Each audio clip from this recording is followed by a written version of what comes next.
Caleb, show me your shirt there. Cock-a-doodle-do Hatchery. Bolder than a rooster. This is a website. There's not much on it right now. Actually, I don't know if there's anything on it. I had something put on there, but anyhow, that's his first company shirt that he has. He's proud of it. I got one on too. My Cock-a-doodle-do Hatchery shirt. Caleb here with Cock-a-doodle-do Hatchery. We're here to give you some tips on how to make your nesting boxes. Over here, they're 16 inches deep, and they are a little over less than a foot wide. They're 11 inches wide, and the chickens like a deep area to hide in and lay their eggs. Whenever we had all of our chickens, we would usually find somewhere to 1, maybe 2 dozen in a box.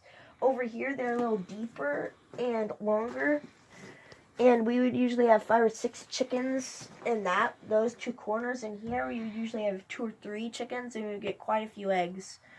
Over here, we have some of these white buckets. They have insulation on the sides. They have holes drilled in them. The bottom buckets, the chickens really like those. We usually find 2 or 3 dozen in each of the bottom buckets. We would usually find 2 chickens in there.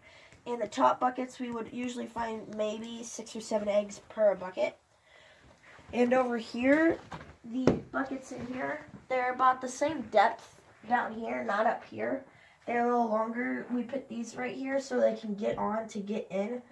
These boxes over here, we sometimes find like 4 or 5 eggs, sometimes 2 eggs per box. Usually, we find none.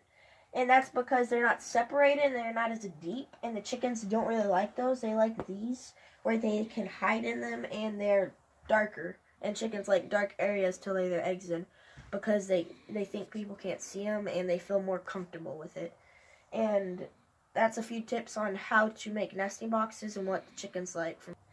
Join us next time. We're going to show you how to build your own nesting boxes. From Cock-a-doodle-do Hatchery, Caleb here. We'll see you next time.